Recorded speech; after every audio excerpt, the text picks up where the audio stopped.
Mass defect of nucleus. Nucleus का मास nucleons के मास के सम से कम होता है। जब न्यूक्लियस के अंदर न्यूट्रॉन और प्रोटॉन के मास को जोड़ा जाता है तो मास में अंतर को डेल एम से डिनोट करते हैं और यह डेल एम मास डिफेक्ट होता है। यह मास डिफेक्ट एनर्जी में कन्वर्ट हो जाता है। तो मास डिफेक्ट का फॉर्मूला होगा del M is equal to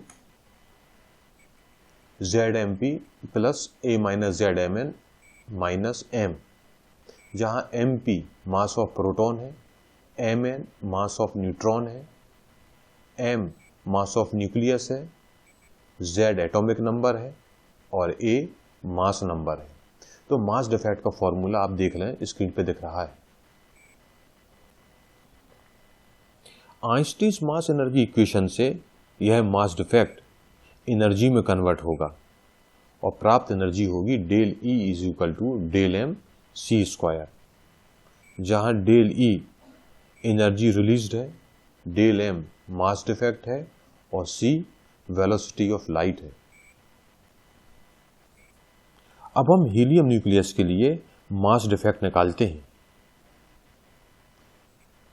तो हीलियम का मास है 4.002603 AMU, प्रोटॉन का मास है 1.007825 AMU और न्यूट्रॉन का मास है 1.008665 AMU।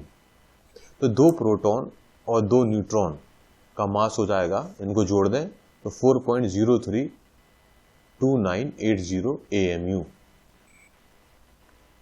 तो दो प्रोटॉन दो न्यूट्रॉन का मास हमने निकाल लिया है 4.032980 AMU।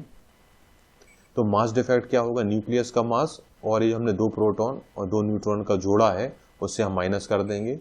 तो 4.0329980 माइनस 4.002603, तो हमारा मास डिफेक्ट आया 0.030377 AMU। हमें ये भी पता है AMU is equal to 1 AMU is equal to 931 MeV।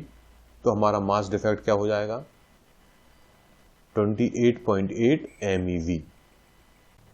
Mass defect calculate करते समय हमको डिफरेंट मासेस की एक्यूरेट वैल्यू लेनी चाहिए, उनको राउंड ऑफ नहीं करना चाहिए। इस वीडियो में हमने मास डिफेक्ट ऑफ न्यूक्लियस को समझा। यदि आपके कोई डाउट है या क्लैरिफिकेशन है तो स्क्रीन पर दिख रहे मेल के थ्रू कांटेक्ट कर सकते हैं। फिजिक्स के दूसरे वीडियो देखने के लिए स्क्रीन पर दिख रही वेबसाइट पर विजिट करें। थैंक यू, धन्यवाद।